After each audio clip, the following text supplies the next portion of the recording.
J. Smith Cameron said Irish rep and love letters.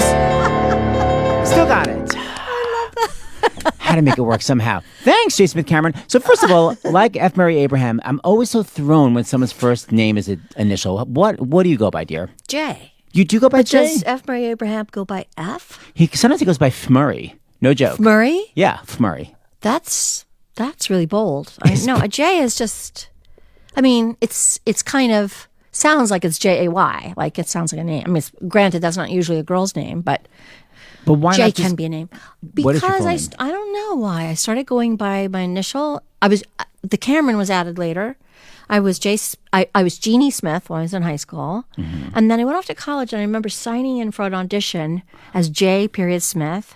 And they came out and called me to come in and read for a boy part because they assumed. Oh my God. And I stood up and they were like, "You're J. Smith?" And I was like, "Yeah." And all of a sudden everyone noticed me. It was a big theater school. It was FSU and in the 70s, really big and packed. And then, it just sort of gave me a little cachet. Something. Notoriety. Weird. That's so it was interesting. it's like being named John Doe or something, J. Smith. Yeah. So plain. And I wanted to keep that as my professional name after that little incident.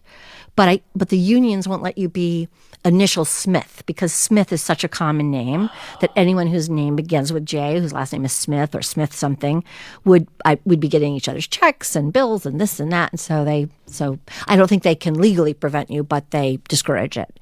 So Cameron is a family name. The Jeannie and my middle name Isabel are both from my grandmother and great-grandmother on the Scottish side said their last name was Cameron, so I took that.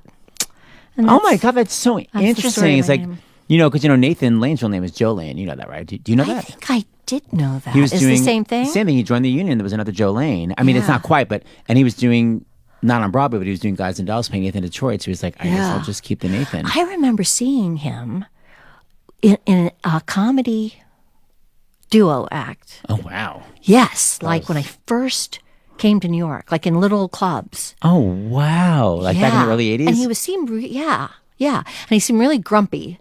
And then later he became this huge Broadway star, like what seemed to me like that. Like he was playing and I was like, no wonder he's grumpy. He was like, well, what am I doing here in these cruddy clubs? That is so cool. So hold on. I think I must have known his comedy partner somehow, like from college or something. Some reason I went to it. Those are the days when there were so many, back in the late 70s, early 80s, just so many cool clubs to go and see shows. Yeah. And places to go afterwards. There still are, but remember Downey's?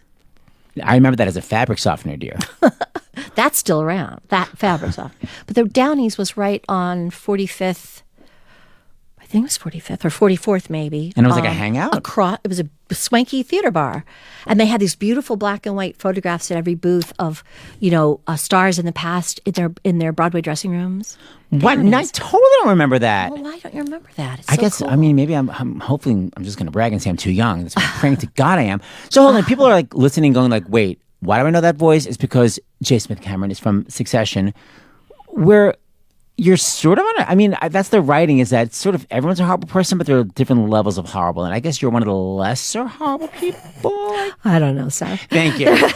They're all kind of horrible. By the way, let me just promote for 2 seconds. So J. Smith Cameron, or Jay, is starring in Love Letters, which is this great play by Air Gurney about two people throughout their lives that fall in love when they're very young.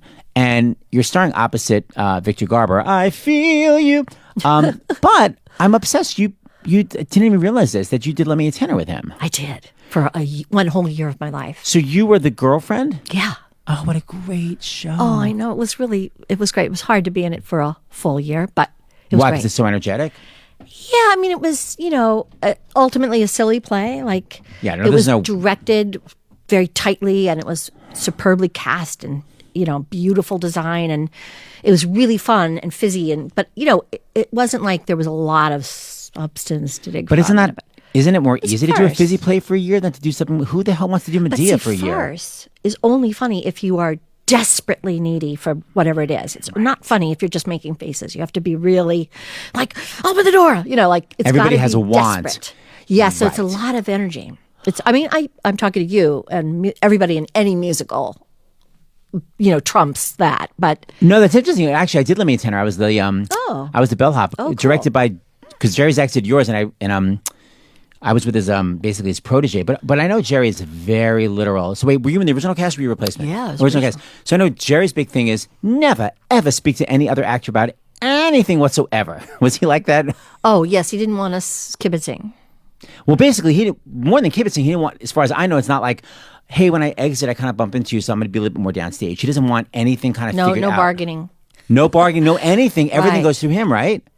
That's true. And by the way, he told me it's because when he did Grease, he was relentlessly giving notes to all the other actors. So he says it's because I know the way I was in a show. He said, so I don't want anyone else to be like me Yeah. when I'm directing. So, But note to Jerry, if you're listening, not everyone is like you, Jerry. Sometimes it's like, please just get out of my way. You probably don't realize I have fast change here. yes, Jay Smith. But I thought he did a masterful job. yeah, and I'm not sure. just saying that, Jerry. Yeah, but note to Jerry, I agree. You can relax now that you have so much to prove your prowess. Okay, so you did So mention- A.R. Gurney, he went by his initials. I mean, he didn't go by them, but he's called A. You're right, because a lot of people would always say, oh, I'm Pete. going over to... Right, Pete. Pete Gurney. See, I always Yeah. find that weird when people go like, do you listen to Yip Harburg? I'm like, you mean E.Y. Harburg? It's always weird when people Yeah. pretentiously give me their real name. Like, I don't like when... Even my friend, not good friend, but I'm obsessed with him, Marty Short. It's like, why do you have to go by Martin Short when everyone in the world calls you Marty? Why can't you go by the name you're called? Yeah, but that's my husband too. Wait a minute. No, not Martin Short. It's not my husband. I know, but who's your husband? Kenneth Lonergan, but everyone knows him as Kenny. Wait a minute. So I there- had that's an zero example. idea you're married to Kenny Lonergan, who I'm kidding? completely obsessed with. Married 23 years. Wait a minute, I totally love him. Me too. Oh my God, I was on this really cool TV show where I was doing theater interviews, and I never like see off-Broadway plays because I'm so lazy, but I saw Lobby Hero, and it was so amazing. Oh, yeah. Oh my God, I can't believe you're married to Kenny Lonergan. Now I have a million other questions to ask you. So Kenny's like best friends with Matthew Broderick, right? That's right. This is so cute. So first of all, how did you meet Kenny Lonergan, and why has he not written you a play a year? You have to ask him that. He has written me good parts. A year. I know. Well, he doesn't so write anything pushy. a year. You know, he's slow and meticulous. Kind He of is meticulous. painstaking sort of writer. He's so brilliant. Now, you know, I'm quote unquote a writer, but whenever I see writers portrayed, they're nothing like me.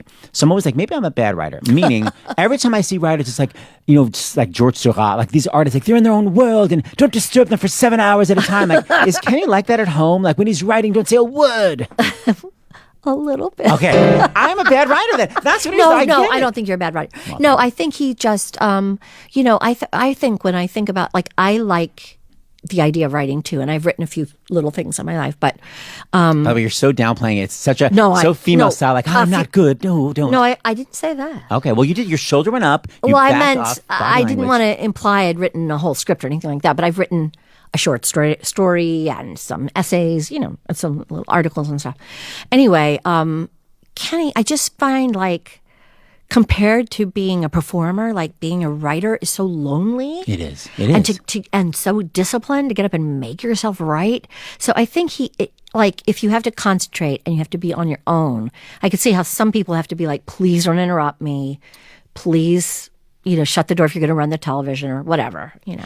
But you know, it's interesting because I think I am a performer at heart. Because basically, every page I write, I have to send to 6 of my friends for feedback. You know what I mean? It's like I Yeah. constantly want to have people around me. I'm not so introspective. I would be like you if I Oh, was good. if I was a bona fide writer. if I were subjunctive, If I were, thank you. sure, I'm obsessed with the subjunctive. It's the Really? one tense that I know. Subjunctive. To wish, to want. Sounds like an eye condition. It is. It's subjunctivitis. What? Okay, so wait, Jason Smith Cameron. So first of all, Love Letters is the beautiful show. Spoiler alert! It's also very emotional and kind of devastating in certain aspects. But it's also lazy ass style because don't you get to read the whole thing? What? Lazy ass style. Don't you get to read the whole yeah, thing? Yeah, we read it. It's Isn't an that delicious? epistolary play, which means it's told in letters. Yeah. So you read them, but you kind of are familiar enough that you look up and it's sort of like they're like the person who wrote the letters reading the letter and the other person sitting at the stand next to you or next to you on the bench or whatever is listening, but you kind of, it sort of morphs into like a conversation during certain Yeah, sections. it is. It really Yeah. is.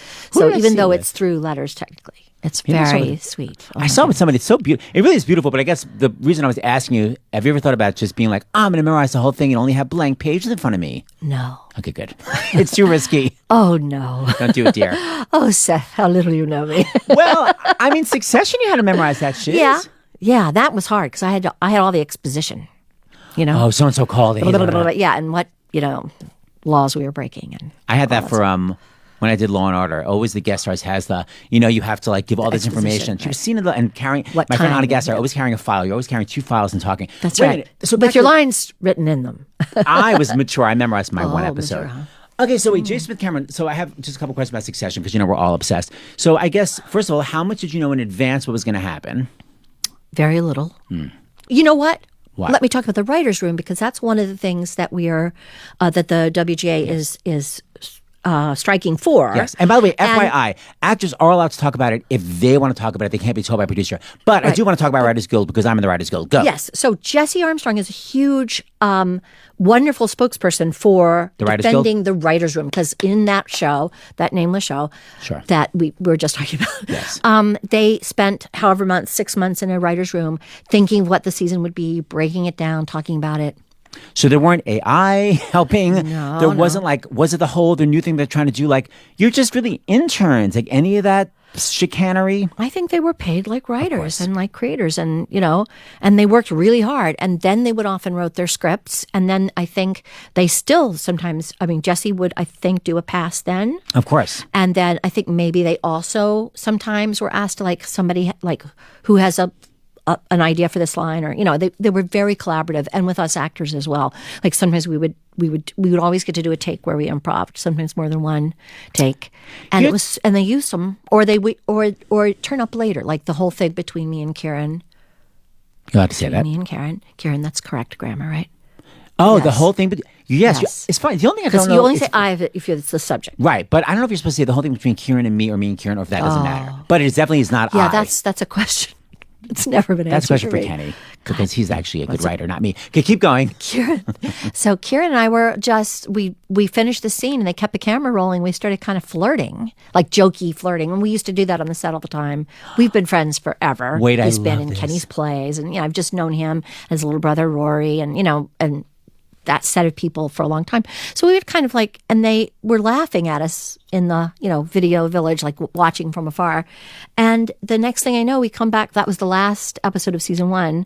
And we came back for season 2 and to do the read through. And Alan Ruck grabs me and he says, "I hear you're Roman's love interest in season 2." And I was like, "What?"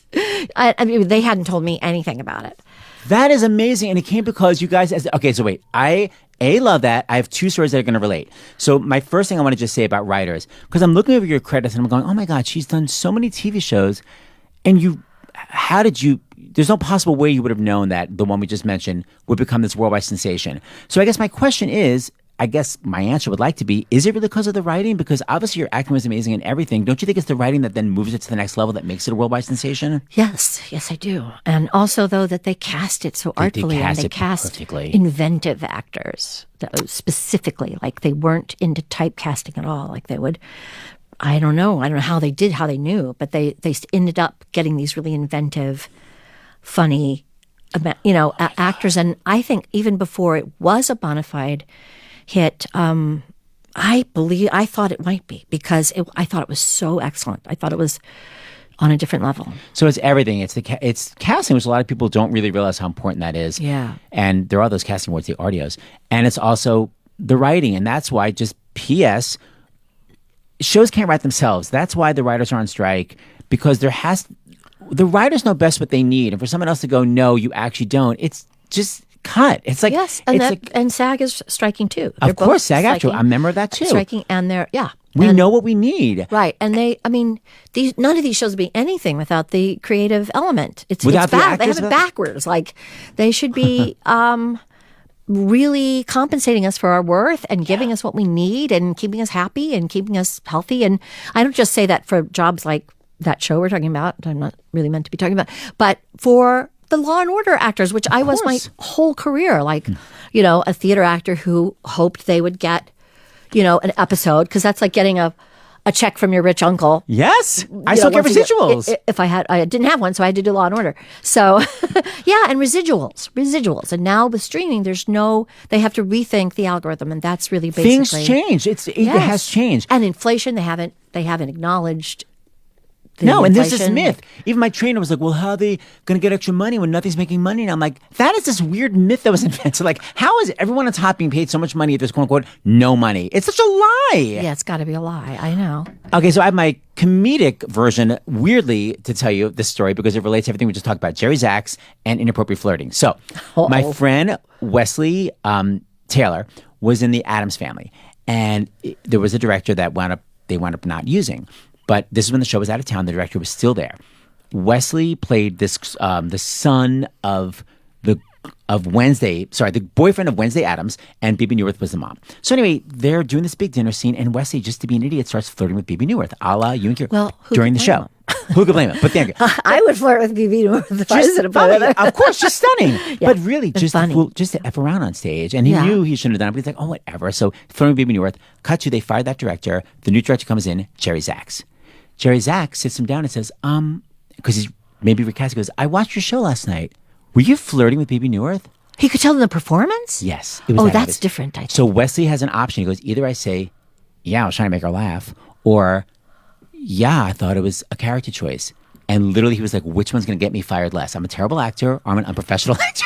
So finally he was like, yes, I thought subtext-wise, perhaps I'd also have a crush on the mother of Wednesday. And Jerry's like, okay, don't ever do it again. But isn't that fascinating? Yeah. The scary, the choice, which one am I, bad actor or an unprofessional actor? Yeah. So you and Kira were doing it as a joke, but turns out... But we finished our scene. Yes, no, that's what I'm saying. They It's hadn't different. said cut, you know. No, it's totally So different with it you, but I was- love that it just connects to everything. I always say that I feel like the writers used to watch us like they were watching National Geographic, like animals in What do their they do in the natural wild? habitat. You know, Yes. like, what do they really do? You know, like it was such a good job. God, it's such a good show, but you can't mention. But we can mention theater. So that's the Yes. amazing thing. Now is the time to see theater because every amazing TV actor is doing theater because we're all on strike if we're not I'm on the line. a theater actor. Well, that is true. I'm who sorry. Then became a sort of a TV actor and Boy, Tony Award winner. I want to say no nominee. No. nominee, but for something amazing. I'm always a nominee, never a bride. Wait, not for Lemmy and Tanner, for the next one that you were nominated for. What's it called? Our country's. Yes, Our Country's Good. Okay, so Tony Award nominee. I want to say Drama Desk winner for As Bees and Honeys Drown. I didn't win it. I won an Obie for that, but I was I nominated. can't keep track of your awards, dear.